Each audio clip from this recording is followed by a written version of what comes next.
You alluded to the sort of the openness of the studio. Can you talk a little bit about external collaborations and partnerships? Yeah, certainly. So the external partnerships take many guises, obviously. The most exciting one is the art. I think that would be the first place to start. It's about still maintaining the collaboration and processes that you do with international artists, with artists in the UK, about the stories that need to be told. So that, for me, is the most important collaboration that we're doing within the studio. Having said that, there are means and methods to deliver this, and so a lot of the collaboration we're doing with partners like Accenture and people is delivering the technology. So it's that partnering between maintaining, for me, what is the art, I guess, and I keep saying that, but it is very important that we keep telling the stories, and if the technology is serving the story, then we utilize it, and if it isn't, then maybe we need to move on and think of the next technology. So it's about those partnerships of informing what is possible, not possible, and maintaining these relationships with artists. Mm-hmm. Yeah, I wonder if you could all just reflect a little bit on how you see these new technologies changing live cultural experiences and what performing artists do. Well, I think one of the interesting things is there's a whole space called out-of-home entertainment, and people will get tired, I guess, at staying home, and want to get out and do things. I think with VR, it is isolating in one sense because you opaque out your physical environment. But ultimately, the goal is, anyway, that you are actually entering a cyber environment and, all your friends are in there, right?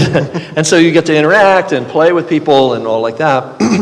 There's really, I see a split, from my engineering perspective, two types of systems. One is the headsets that opaque out the world. It's sort of like ultimately the Matrix, where your body's floating in an amniotic fluid and you have cords hooked into your brain and like that, right? Which is, who can judge? I mean, maybe that's okay, I'm sure they're having fun in there, right? The other is like the holodeck, where you, as we've been discussing, you bring a cyber world and project it into a real space. And what I do is called spatial augmented reality, where you project spatially onto things, but there's other ways to do that. Eventually, glasses and contact lenses and neuro, implants and things like that. But it's all coming, it's basically, it's our creative expression overlaying on the environment. And it's kind of like, what world do you want to live in now? Do you want to live in, a circus world where there's, you want to live in, like something dark, or, we'll be able to choose what kind of world we want. I always think of this event that I went to. I went to see some digital artists at a place that doesn't exist in New York anymore. And I walked into the door, and everybody came into the room. It was an old warehouse that an artist had taken over. And the artist set up in front of the door so we couldn't leave, and then proceeded to play with themselves on their digital tools for 3.5 hours. So that's not what we're interested in reality. And I mean the range of possibilities with digital technology and how it can impact artistic experiences is really literally unlimited at this point. One of my favorite pieces is a piece by an artist named Kurt Henschlager called Z, where we built a 50 by 25 foot room, airtight room in Studio A, filled it with fog so you can't even see 1/4 inch in front of your face. You walk in, lights start pulsing, and you begin to hallucinate wildly, like as if you had taken mescaline or hallucinogenic drug, but without the disorientation and other effects. So there are a lot of different possibilities. We, think of it as a sort of a prosthetic extension of the nervous system, and so. But I also agree with Robert that the human contact is what makes the experience live for people, and for me, virtual reality has some issues, although in terms of putting somebody in another person's shoes, it has some really interesting possibilities. Mm-hmm. But mapping and stitching are basically the same thing. So one of the things we're working on with our partners in Shanghai, Noitum, is that idea of creating a work that can exist both in a live performance, spatially augmented version, and also a VR version. And the idea of using VR to share live experience also has a lot of potential, streamed live experience. The technology is not quite there yet, and they're still lying about the fact that there are somatic effects with VR that aren't so pleasant. but it's getting better. It's getting better. I think the thing that's important to us is to make sure that the work is driven by the human part of the work. The thing is that technology isn't separate from human existence. It's just another tool, really. Dominic?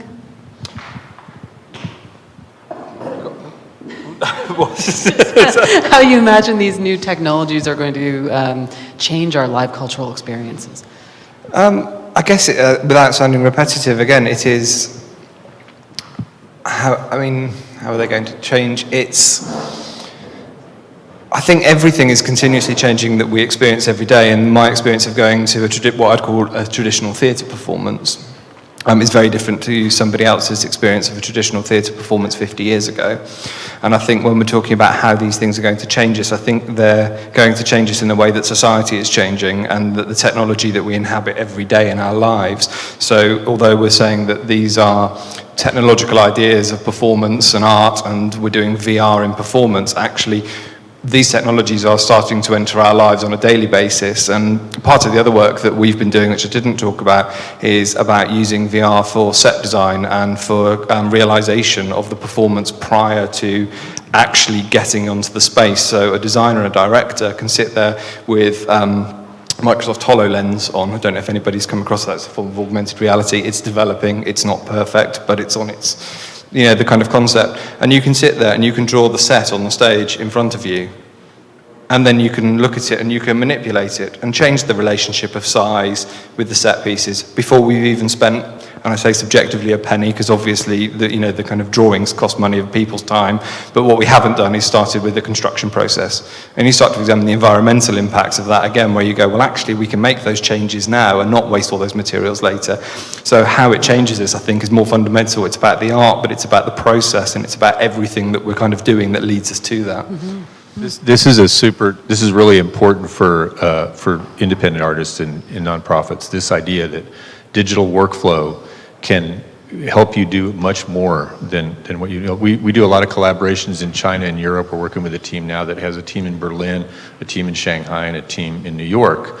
And we can literally imagine everything in minute detail digitally before we make our mistakes.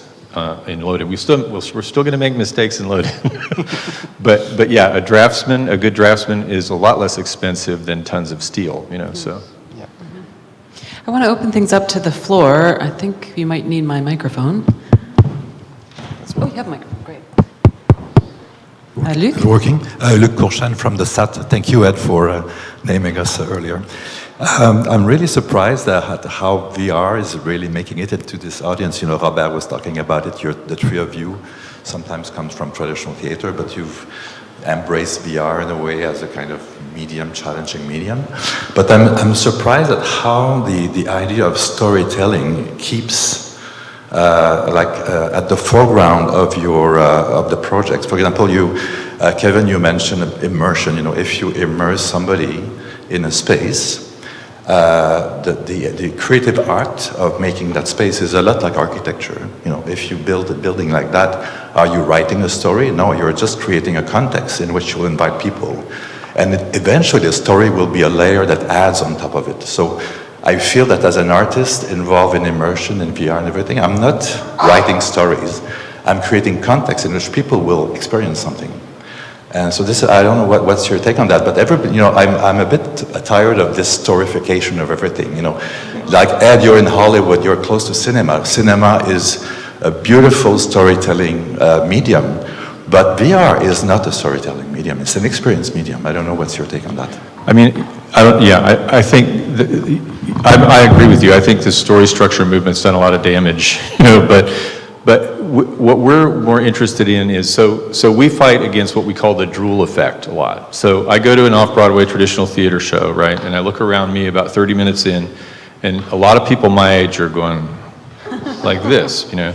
And if I go to an IMAX film, they're like this, you know. And what I want is this, you know. So you're right. What the opportunity with immersion is to create context and to create opportunity for the audience to build their own story, right? But you still have artistic responsibility to provide rich material for that experience to build in a way that is, to one extent or another, more structured. We're doing a project at 3LD now called 3/5, which is an exploration of violence against black men, the history of that in the United States. And it's very, very in your face and very, very blunt exploration of this. And there is a very distinct structure to the evening, but the audience reaction is absolutely unpredictable. And I just actually was responding earlier to a request for security in the room. So, you know, it's a new world, you know, that we're exploring. Yeah, I agree 100% actually. I have a similar feeling about it.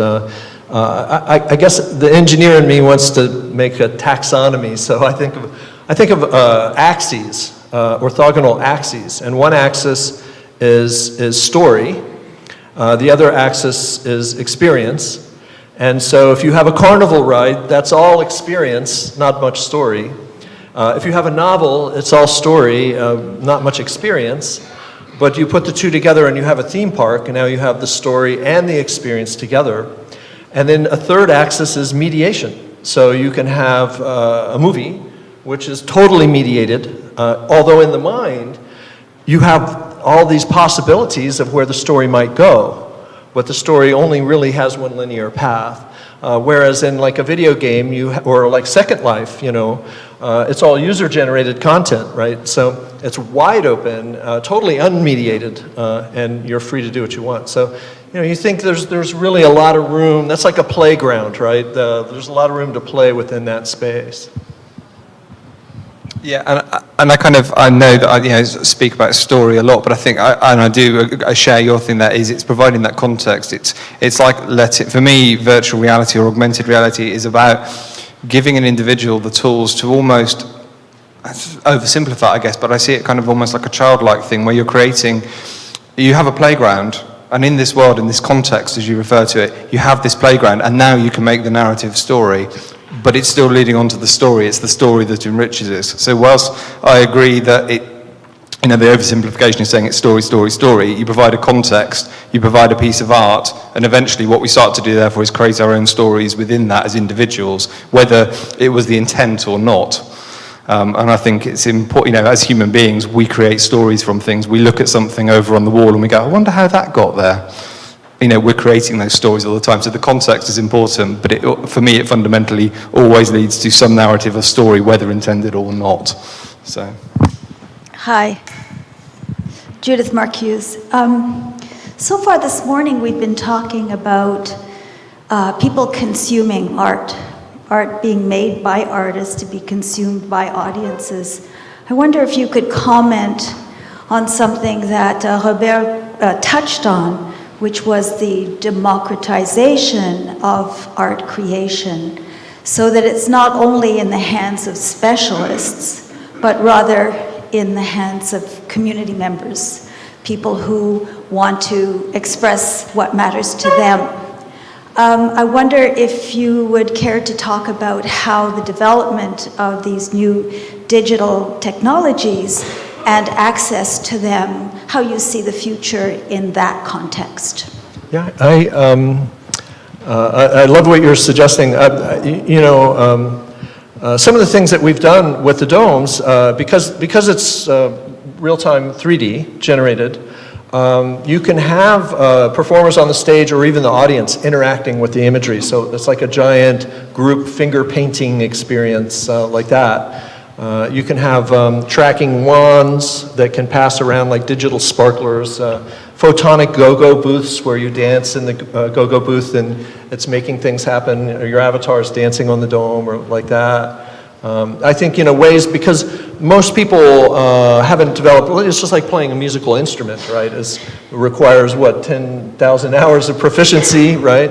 But these tools can make instant gratification, like instant amplification of people's personal self-expression, right? So the computer or the tools are doing a lot of the work. Maybe it's algorithmic in nature or whatever. Like there's a light dancer that we play with. You can never hit a wrong note, but you're making music, you're making visuals happen while you dance.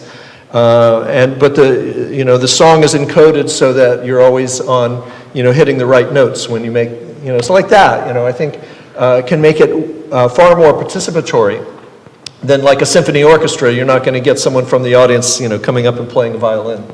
As I alluded to, with part of the collaboration of the storytelling immersive studio for us is about inviting people in to work with this, and part of a logical extension of that, I think, is about inviting people in from communities and stuff to explore this.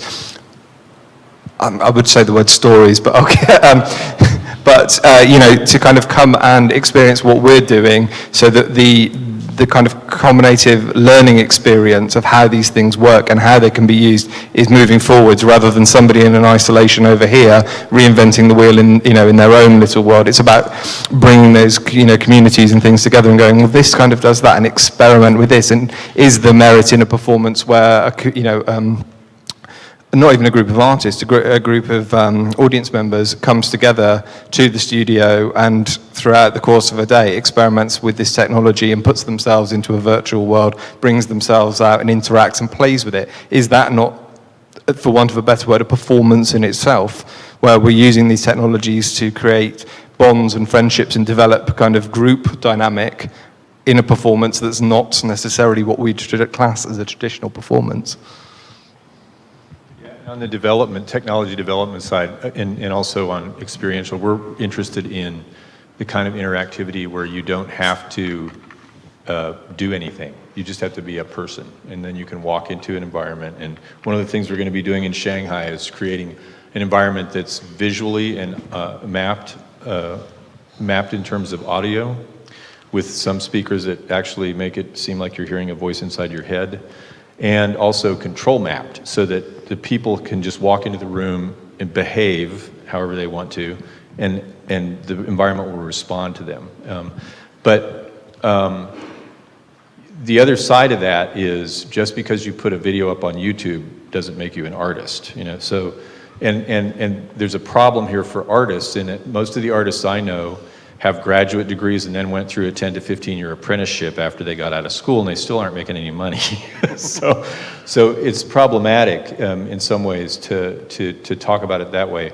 However, digital technology, it automatically democratizes almost everything now with the internet, the way that people are able to respond and go back and forth.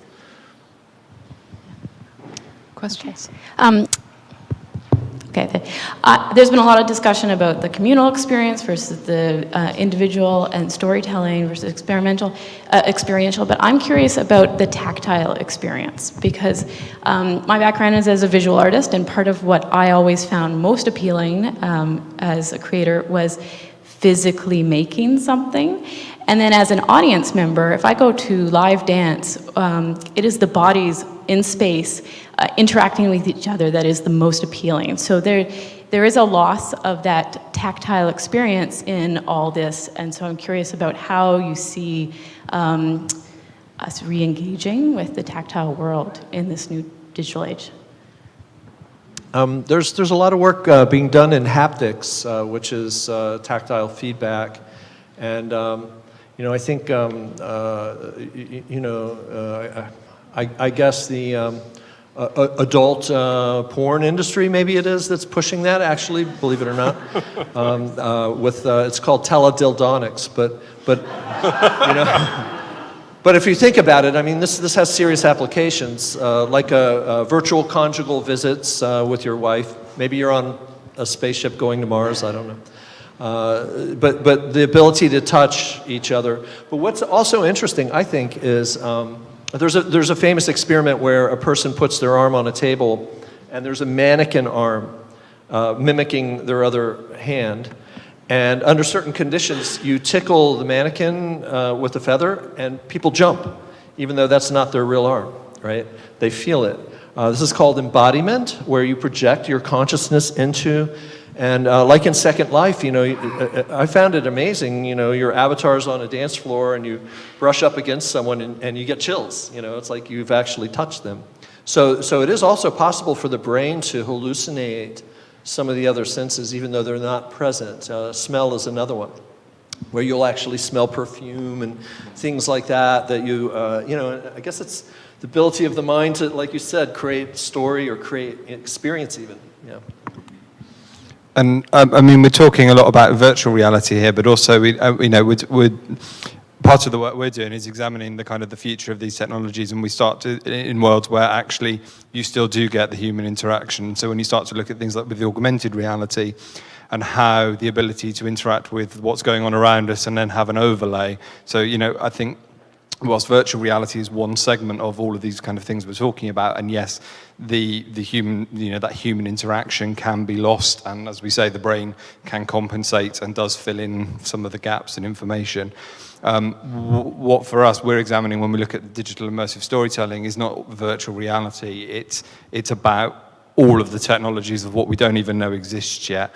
So, and tackling that issue might well be one of those, which is part of the technologies of the future that we have to address to make this a viable technological kind of something that persists, if you like. Because I think there is a danger with virtual reality in live performance, certainly if we take it away from other media, where it does isolate, but then you start to look at augmented reality and you can go, well, I can see all of you, but what it's saying above your head, or you're watching a performer and dancing, and what you're seeing is, there was a great theoretical, and I cannot remember for the life of me who did it now, so do excuse me, but you were watching a dancer perform, and what you were then watching with the augmented reality was all of the muscles in their building being overlaid onto their body as they were performing. So what you were now witnessing was an extension of that kind of tactile touch, because now what you're watching is actually what the skeleton and what the muscles in the body are doing, whilst you're watching this kind of surface. So I think there's a long way for it to go, and I think part of it is addressing potentially that tactile response in the future. Sarah Diamond. John Rathman, who's a Canadian artist, has done some incredible work in virtual reality that I think really supports Luke's intervention around very deeply experiential, beautiful work that allows a kind of non-narrative experience. But I wanted to ask a different question. I was really fascinated by your statement that digital code is a kind of translator, that it's this kind of new post-geopolitical kind of context. And I'm wondering if you could talk a little bit about the kinds of skill sets. National Theatre is training filmmakers to use this in a certain kind of way, but what kind of skill sets are needed now as we think about next generation, arts and performing arts companies to be able to effectively work in this world? Coding. I run a university where we're now going to teach all of our students how to code, and it's an arts and design university, so that's a big change. But for people in the room, how do they move forward in this space, and what kind of new skill sets and staff do they need to be successful? Not only working, with partners, but also in their own environments. I would say from my experience, it's very, very diverse skill sets are needed. It's almost the same in some ways, though it's pushed more into digital, but you still have set design, you still have, just a lot of, like if you make a film, there's sound design, a lot of, I think it's just engaging in a different way. Certainly, the core, the interactive piece is new. But I think a lot of the existing skills can apply. But the thing, what we're developing and what we promote is technologies that mediate between the code level and the human, right? So some of the software that we teach artists to use, like a software called Isadora, is a software that was developed by artists. It's something that you can learn in 3 days to be an expert user in, and then you have to play with it, of course. There are a bunch of different platforms that we introduce artists to that can empower them to work in this way. But the reality is, in 1962, if I walked into a theater and I wanted to run the lights, I would have 12 to 24 giant rheostats that I would, and that's it. That's all I would have. now, even some of the smaller productions have, 250, 500, 1,000 lights. And you're watching a scene, and you think you're having an emotional response to the acting, but it may just be the light cue. Like making a complex chain of events happen in your nervous system. So it's not a new thing at all. And actually, theater's been a place where a lot of these sort of interdisciplinary methods and ways of working happen. The universities in the United States are behind the curve on this. They're stuck in a 19th century genre set of silos that don't lend themselves to interdisciplinary practice. We've had a really hard time pushing interdisciplinary curricula into the universities because we go in and in the different departments and fiefdoms see it as a threat, So the attempt stops. But the artists are going out and getting the tools. And so, everybody almost, from, the smallest experimental theater in New York to, Lincoln Center, uses a digital workflow to do their design and creation. And so it's something that's happening naturally.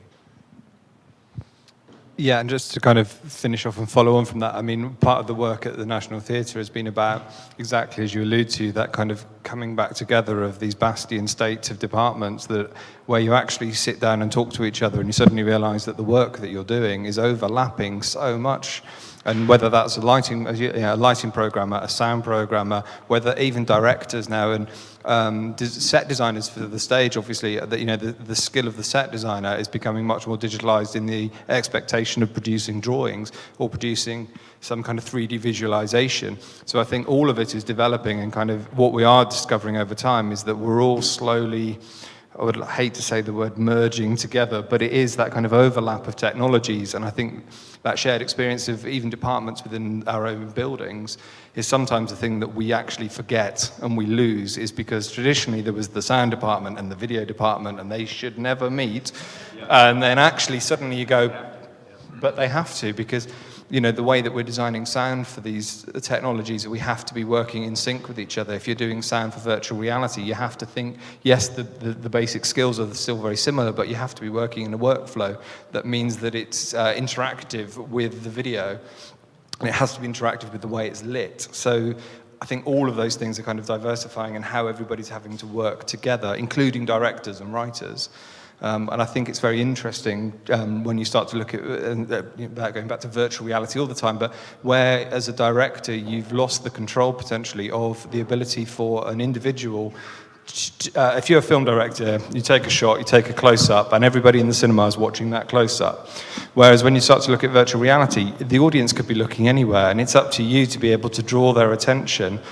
And for me, it's very interesting, and what we're discovering more and more is within that kind of skill set is directors that direct for theatre are actually much more akin to working within these technologies when you enable them, because they're used to working with an entire audience who, if you're not holding their attention or drawing their attention to the subtlety of the really important bit of information here, despite the main protagonist speaking over here, they're masters at drawing your attention here with that sound cue or some little action. And suddenly within the virtual world, these directors, you're developing this idea that anybody could be looking anywhere. But that's the exciting part for me, is that kind of, diversification across everybody from technical through creative and drawing it all together.